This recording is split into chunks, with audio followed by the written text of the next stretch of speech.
Oi, pessoal! Estamos iniciando uma aula de Geografia e o tema é Geografia das Religiões. Aqui nós vamos tratar de religião como um fenômeno humano e cultural. Não vamos entrar em nenhum mérito que seja particular de cada religião e nem fazer nenhum julgamento, né? Para nós aqui o que vai interessar é estudar a diversidade religiosa que há no espaço geográfico mundial, né? Então a nossa visão de religião vai ser como mais um elemento aí importante na cultura dos povos, né? Vamos observar algumas imagens. Então nós temos aqui, né, a igreja protestante nos Estados Unidos, também cristãos ortodoxos na Bulgária, judeus orando, né, no Muro das Lamentações em Israel, também mulheres hindus, né, realizando um ritual no Ganges, em Varanasi, né, numa cidade sagrada na Índia. Também na Tailândia, monges budistas durante a meditação. Muçulmanos, né, durante o Ramadã, em Meca, na Arábia Saudita. Na Nigéria, na África, né, a etnia Yorubá, numa prática religiosa. E ainda aqui no Brasil, o catolicismo popular, né, com peregrinação no interior do Ceará. Nesse slide, eu quero destacar essas grandes religiões em dois mapas. Então, tá aqui o primeiro mapa. Ele mostra a distribuição geográfica dessas grandes religiões. Cada cor da legenda, então, representa uma religião que é a maioria absoluta nas áreas em que ela está demarcada. Então, o cristianismo, por exemplo, predomina nas Américas, na Europa, no centro-sul da África, na Oceania. O islamismo, ele é dominante no norte da África e também no Oriente Médio. Aí, no caso, na Ásia, nós temos uma área em amarelo, né, onde o budismo é imperante. Em laranja, na Índia, nós temos o hinduísmo. E temos duas manchas com linhas tracejadas, né, que é uma junção do budismo com religiões tradicionais chinesas. No Extremo Oriente, nós temos também o shintoísmo no Japão, com a cor rosa, e em verde, claro, nós temos as religiões coreanas, né? Isso porque na Coreia do Sul nós temos religiões tradicionais, como o cristianismo e o budismo, mas também vários novos movimentos religiosos, né? E ainda existe o xamanismo coreano. Então, assim, é um lance bem eclético mesmo, né? E ainda nós temos o judaísmo, que é a maioria apenas em Israel, e ali aparece uma pequena mancha azul no meio daquela grande região em verde de domínio islâmico. Esse outro mapa, ele representa a diversidade de religiões um pouco maior, de uma forma um pouco melhor. Por quê? Ele mostra a divisão dentro das grandes religiões. Então, por exemplo, no mapa de cima, todas as religiões cristãs do mundo são pintadas com a mesma cor. Mas nesse é possível diferenciar entre o catolicismo, o protestantismo e o cristianismo ortodoxo. Mesma coisa com relação ao islamismo, né, que está dividido entre os sunitas e os xiitas com um tom de verde mais claro, né, entre ali o Iraque e o Irã. Outra coisa que esse mapa faz de diferente é que ele mostra qual é a religião predominante por país. E quando há duas religiões com uma proporção de praticantes mais ou menos próximas, ele representa com listras, né? Mas a melhor visualização das grandes religiões está mesmo nesse mapa. Essa forma de representar as religiões tem algumas vantagens em relação àqueles mapas anteriores. Primeiro, ela mostra o tamanho da população de cada país pelo tamanho dos círculos. E isso ajuda a gente a dimensionar algumas religiões que não têm uma distribuição global, mas estão entre as maiores, como é o caso do hinduísmo na Índia.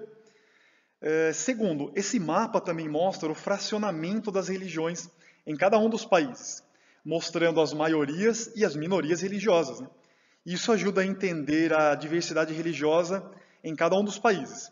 E em terceiro, ele representa a parcela da população sem religião, com uma cor cinza, que é definido como um grupo ateu ou sem filiação religiosa. Tá certo que são coisas diferentes, mas mesmo assim é uma vantagem, né, comparativa em relação àqueles mapas anteriores. Nós vemos aqui que as Américas são basicamente cristãs. Nos Estados Unidos nós podemos perceber a presença de várias minorias, como judeus, budistas, muçulmanos. A Europa se divide entre uma maioria cristã e uma minoria de ateus, só que é uma minoria que é crescente. A África ela está partilhada entre islamismo e cristianismo. O Oriente Médio é majoritariamente islâmico, com exceção de uma bolinha pintada em roxo, né, que é a maioria de judeus em Israel. Na Índia, nós temos uma forte presença hindu, mas também há outros grupos importantes. E a cor laranja, nós temos o budismo, importante na Ásia e compõe aí a maioria na Tailândia, no Vietnã, Camboja, Mianmar, Japão. E a cor amarela, que é identificada como outras religiões, compõe uma parcela significativa de muitos povos. Mas ela não quer dizer a mesma coisa, né? E geralmente é uma religião nativa ou tradicional do país. Então, no caso da China, nós notamos aí uma grande faixa amarela, que são as religiões chinesas, com um grande número de praticantes, como é o caso do taoísmo e o confucionismo. No caso da Índia, o amarelo seriam minorias religiosas, como o jainismo, o sikhismo, mas é até engraçado falar em minorias, né? Porque como a população tão grande, essas minorias acabam representando milhões de seguidores. Na África, também nós temos muitos países com essa faixa em amarelo, que aponta ali a presença de religiões nativas do continente. E com relação ao grupo com a cor cinza, que são identificados como ateus ou sem religião, nós vemos que esse grupo ele é considerável em muitos países modernos, né, como a Austrália, Estados Unidos, Canadá e também na Europa como um todo. Esses países, há tempo, eles vêm atravessando um processo de secularização. O que seria isso? Secularização, ela ocorre quando a presença da religião vai sendo enfraquecida, sua influência vai diminuindo, e uma visão mais racional do mundo, né, mais científica, vai ficando no lugar. E, geralmente ela é acompanhada de novos valores da vida moderna e vai ocupando ali mais espaço na sociedade, né? Então, países muito modernos passam por esse processo que nós chamamos de secularização. E o que mais impressiona no caso aí dessa cor cinza é a China, né, que tendo a maior população mundial, por tabela também tem um número impressionante de ateus ou de pessoas sem religião, né? Vamos começar aqui pelas religiões abraâmicas, ou seja, aquelas 3 grandes religiões que têm origem na trajetória de Abraão. Segundo a tradição bíblica, Deus teria feito um pacto com Abraão, ordenando que ele saísse da sua terra, que era a cidade de Ur dos Caldeus, e fosse para um outro lugar que seria revelado. E que nessa nova terra Deus faria de Abraão o pai de uma grande nação. O nome é Abraão na tradição cristã, mas também pode ser Ibrahim na tradição islâmica, né? Abraão, ele teve 2 filhos, só que com mulheres diferentes, Sara e Agar. Ele e sua esposa Sara, eles eram muito avançados em idade, e por isso Sara consentiu que Abraão tivesse um filho com Agar, que era uma serviçal da família. Isso para manter uma promessa de que Abraão seria o patriarca de um grande povo. Depois Sara consegue ter um filho também. Então, com Agar, Abraão teve Ismael, e depois com Sara nasceu Isaac. É nesse ponto que nós temos a divisão de 2 importantes religiões. Porque para os cristãos, Isaac é o filho da promessa, e para os muçulmanos, Ismael seria esse filho que daria continuidade à descendência de Abraão. E aí, seguindo na sequência da versão judaico-cristã, nós temos Abraão, Isaac, Jacó. Jacó teve 12 filhos. Esses filhos formaram tribos que habitaram a terra de Canaã, e a tribo de Judá foi aquela que mais prosperou. Então daí vem o termo judeu, e o judaísmo teria tido então essa trajetória. Entre os judeus nós temos então aí Jesus Cristo, né? Que para os cristãos seria o Messias prometido do Antigo Testamento, e aqueles que o seguiram passaram a ser parte do cristianismo.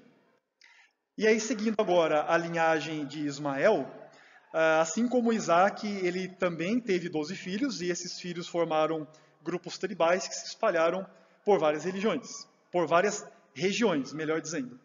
Principalmente áreas desérticas, e a partir daí se originaram então os povos árabes. Dos árabes veio Maomé, que teria recebido a revelação, e a partir dele então nasceria o islamismo. Para os cristãos então, né, Jesus é o Filho de Deus, que veio trazer a redenção ao homem preso ao pecado, e a salvação se dá pela fé em Cristo Jesus. O cristianismo ele tem o maior número de seguidores, né, quase 30% da população mundial, e os argumentos que nos ajudam a entender é o fato de que logo no começo da evolução do cristianismo, ele foi adotado como religião oficial pelo Império Romano. O Império Romano era muito vasto, né? Era muito grande no mundo antigo.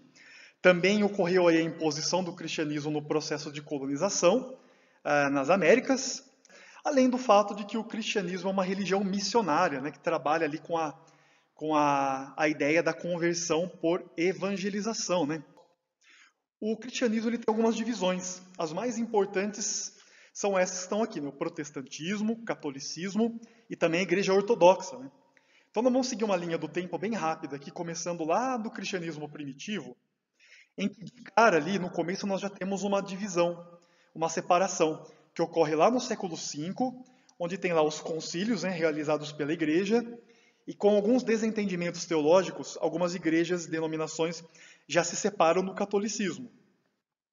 E aí, seguindo aqui na linha evolutiva, nós temos depois uma cisão, uma separação entre a Igreja Católica e a Igreja Ortodoxa, né? É um evento que aconteceu na Idade Média, no século XI, conhecido como Cisma do Oriente. Divergências teológicas, né? Formas diferentes de interpretar as Escrituras, fizeram com que os ortodoxos, que a Igreja do Oriente, Católica do Oriente, se separasse e formasse, então, a Igreja Ortodoxa independente da Católica. Em algum momento aí da linha do tempo, mais para frente, uma parte da Igreja Ortodoxa volta a se unir à Igreja Católica, e aí uma última cisão, né, uma última ruptura ocorre com as reformas protestantes no século XVI, né, de onde então saem aí algumas denominações que vão se separar da Igreja Católica e vão ali partir, né, para uma visão do mundo, né, mais protestante, né, cristã protestante. E aí aqui duas imagens, né, só para a gente ter como parâmetro, né, de que a imagem aqui acima ela representa assim, um simbolismo importante para a Igreja Ortodoxa, é a Basílica de Santa Sofia, e a imagem de baixo é o Vaticano, né, que é a sede mundial da Igreja Católica. O islamismo. Então aqui nós temos uma gravura que representa Maomé recitando o Alcorão ao povo em Meca. De acordo com a fé muçulmana, Maomé ele recebe mensagens de um anjo que lhe ensina os fundamentos da nova religião, né? E aqui ao lado direito nós temos uma celebração da grande mesquita de Meca, que é um dos lugares sagrados do islamismo. Islã significa submissão a Deus, né? A prática islâmica ela pode ser resumida em 5 pilares, né, que são esses aqui. A aceitação da fé, também fazer orações, fazer caridades, né, que seria dar esmolas ali aos desfavorecidos, jejuar, inclusive existe um mês específico para isso, né, que é o mês do Ramadã, no qual todos realizam jejum, e também fazer ao menos uma vez na vida a peregrinação a Meca, né, que é a cidade sagrada para o islamismo. O islamismo ele é a segunda maior religião do mundo e ele começou cedo o seu processo de expansão, né, logo após a morte de Maomé. Aqui pelo mapa nós podemos ver em marrom que inicialmente os territórios do Islã se resumiam à Península Arábica, mas em pouco tempo os árabes se unem para conquistar novas terras, tanto a leste, no Oriente Médio, quanto a oeste, no norte da África, né, alcançando até a Península Ibérica na Europa. E assim como no cristianismo, o islamismo também apresenta divisões internas, né? E as mais representativas são os sunitas e os xiitas, né? Que mantêm ali diferenças importantes. Os xiitas são maioria no Iraque, no Irã e em mais 2 ou 3 países. Os sunitas são maioria absoluta no mundo islâmico, né? Enquanto os xiitas acreditam que somente Deus poderia eleger os líderes religiosos e que todos os sucessores devem ser descendentes diretos da família de Maomé, os sunitas já pensam diferente, né? Eles acreditam que um líder religioso ele deve ser eleito pelo voto popular.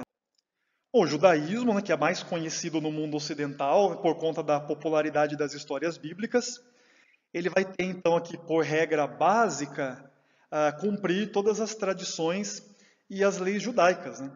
E o fundamento maior é o de que existe apenas um Deus, que seria o Criador, e que fez um pacto com o seu povo escolhido, no caso seriam eles, os judeus, por intermédio de Moisés, que seria então o maior profeta do judaísmo, né? E os textos sagrados eles são reunidos na Torá, que nada mais é do que um Pentateuco, né? Ou seja, ele contém ali os 5 primeiros livros do Velho Testamento. O judaísmo ele é a mais antiga religião monoteísta, no entanto, não é tão numeroso assim, ficando apenas com 0,2% da população mundial, apesar de exercer uma forte influência em muitos países, né, de formação judaico-cristã. E assim, de certa forma, existem judeus espalhados por todo o mundo, mas em apenas 2 países, o judaísmo ali concentra uma grande maioria mesmo dos seus seguidores, né, que seria então Israel e também Estados Unidos. O hinduísmo, ele é a religião mais antiga dentre as grandes religiões mundiais. Não possui um fundador, né, mas ela é formada por diferentes tradições que foram se acumulando ao longo do tempo. Não existe um sistema unificado de crenças, né, reunidos em uma declaração de fé, como ocorre nas religiões monoteístas. E o que ocorre é uma abertura mais ampla, né, e uma aceitação de muitas divindades e fenômenos religiosos, né, com base em escrituras antigas consideradas sagradas, né, como é o caso aqui desse livro vermelho, que são os Vedas. Os Vedas, eles são livros que contêm textos mais antigos, com muitas leis espirituais, hinos, rituais, importantes para o hinduísmo.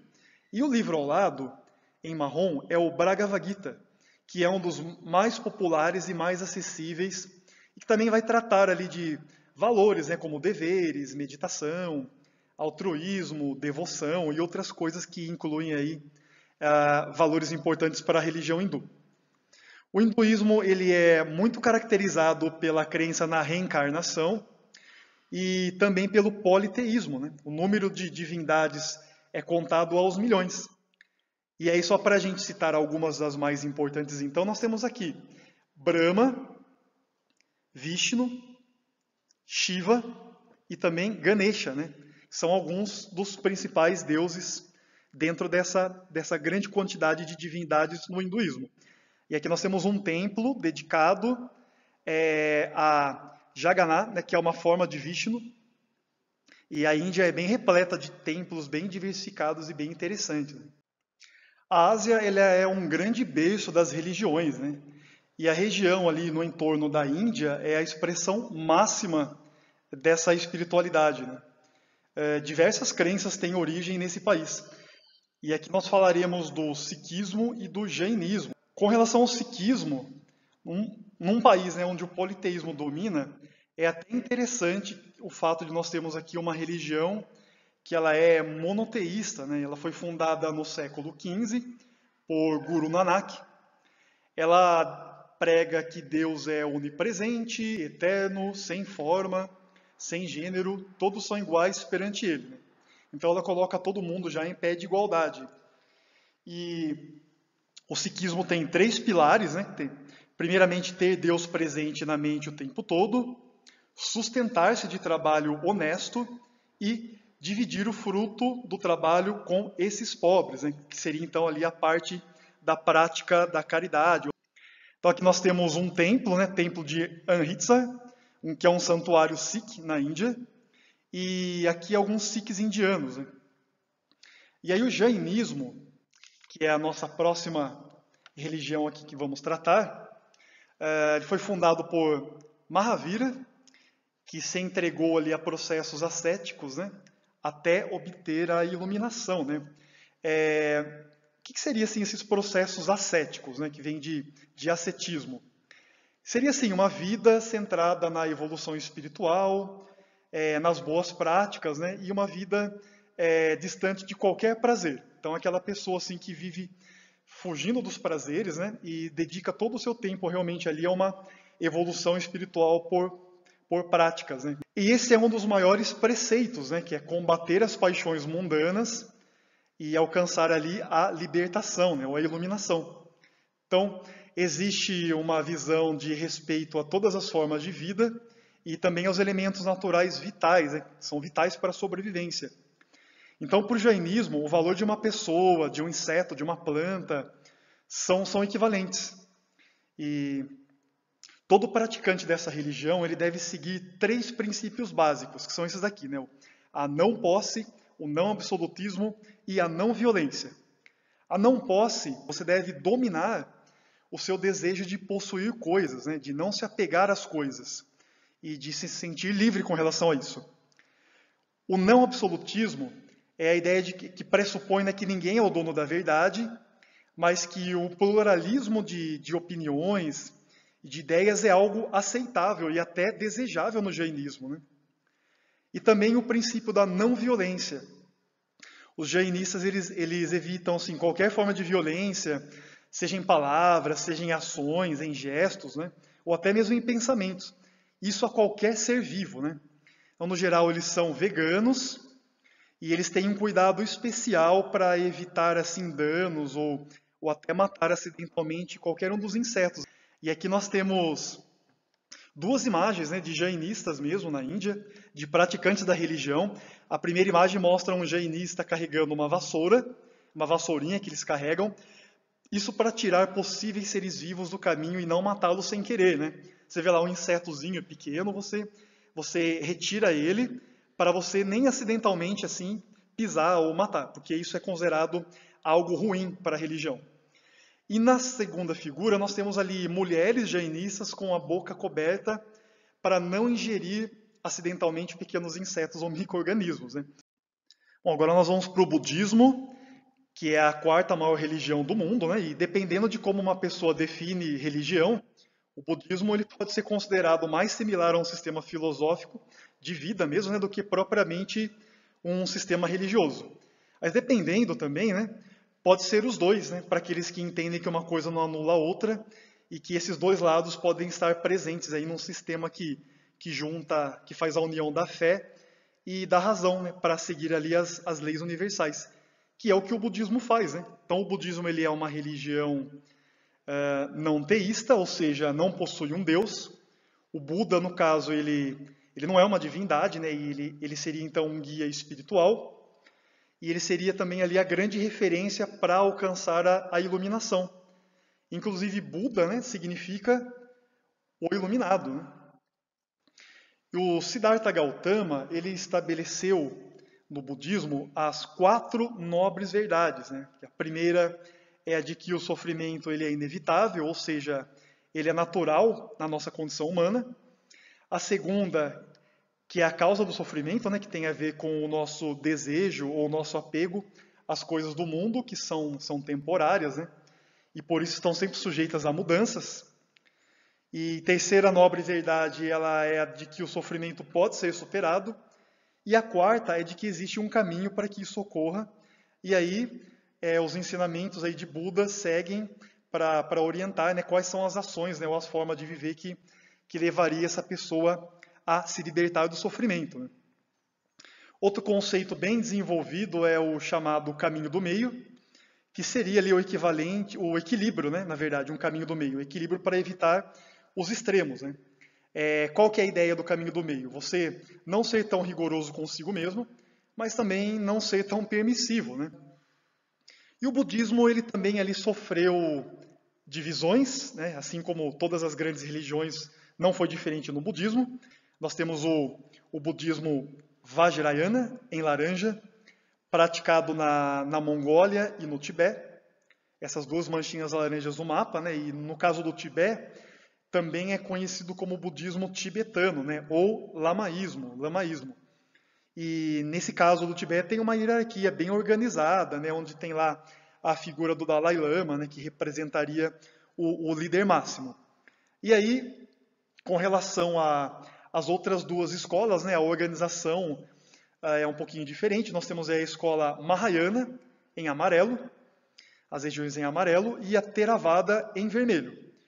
O budismo Mahayana ele está presente em grande parte da China, também no Japão, na Coreia, enquanto que o Theravada ele se concentra no Sudeste Asiático, né? Onde fica ali a Tailândia, Camboja, Laos, né? Bom, aqui nós vamos falar de duas religiões do Extremo Oriente, que seria ali o taoísmo e o shintoísmo, né? O taoísmo é uma religião chinesa que desenvolveu muitos conceitos focados na vida em harmonia com o Tao. No caso, Tao quer dizer caminho, né? E é difícil estimar com segurança o número de taoístas, né? Porque na China ocorre o sincretismo religioso, em que grande parte da população integra os preceitos do budismo e do taoísmo. Então, o taoísmo na cultura chinesa ele é mais ou menos como o catolicismo popular no Brasil, né? E culturalmente ele é algo bem presente na prática diária de muitas pessoas, né? Então, o Lao Tse é considerado o fundador e também o autor do livro Tao Te Ching, né? Que é esse que está aí em vermelho, né? E o taoísmo ele dá ênfase então à serenidade, à não ação, à moderação dos desejos, né? À simplicidade, ao equilíbrio e também à contemplação. E eu acredito que a maneira pela qual a maioria das pessoas no Ocidente acabam tendo algum reconhecimento do taoísmo é pelo símbolo dessa religião que é o Yin Yang. Tem um significado de energias ou forças opostas, né? Contrárias. São fases complementares que se alternam no tempo, no espaço e evocam a interação entre os opostos do universo, né? Então esse símbolo é a expressão máxima ali da forma taoísta de perceber o mundo, que é sempre ali a partir das mudanças, das impermanências, né? Da ideia de que tudo muda e que tudo compõe um grande ciclo de alternâncias. E isso vale para tudo, né? Para a natureza, isso vale para a vida em sociedade, enfim. E agora o shintoísmo, que é uma religião japonesa, né? E assim como no taoísmo também é difícil definir ao certo a quantidade de seguidores dessa religião. É até engraçado, né? Porque 70% da população japonesa se declara shintoísta e 60% se declara budista, né? O que daria 130%. E aí essa conta não fecha. Isso por quê? Muitos se consideram adeptos das duas religiões. Então o sincretismo entre essas duas religiões é bem tranquilo e bem aceitável no Japão. O Shinto significa caminho dos deuses, né? Baseia-se no culto aos kamis. Os kamis seriam forças vitais ou espíritos da natureza. Pode ser de um lugar, pode ser assim elementos ou processos naturais, ou pode ser até espíritos de antepassados, né? E diferente das religiões monoteístas, que Deus é poderoso, né, onisciente, onipresente, né, tudo sabe, tudo pode. No caso, os kamis, eles têm poderes limitados, né, eles não são onipotentes, eles não são oniscientes.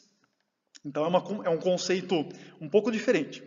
E aí tem uma valorização da natureza, em que o homem vive graças à natureza. E a sua atitude deve ser de reverência em relação à natureza, né?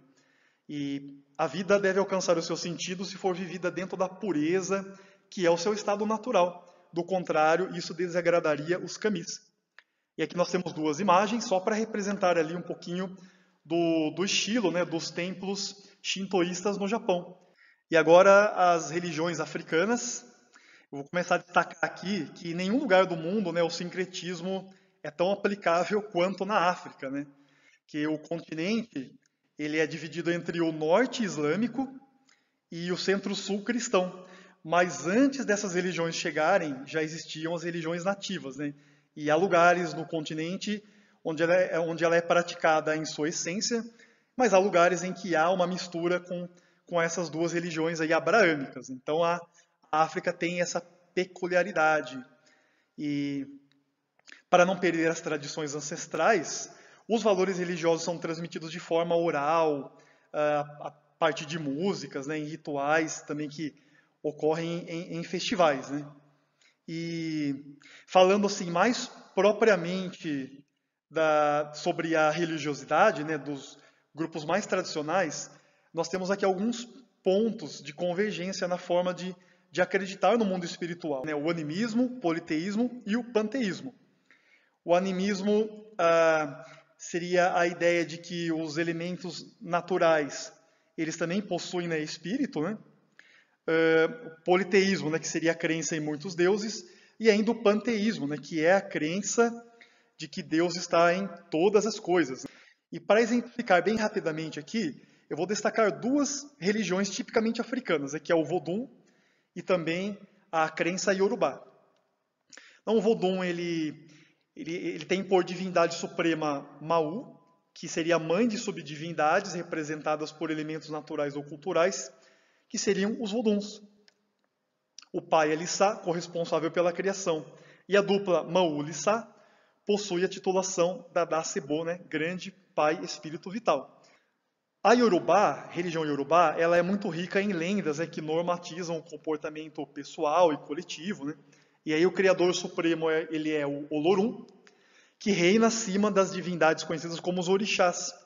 Então, no caso, assim, né, o Candomblé e a Umbanda seriam exemplos de religiões afro-brasileiras, né, derivadas do Yorubá, mas não só dela, também como de outras misturas religiosas. Vamos terminar aqui com uma questão.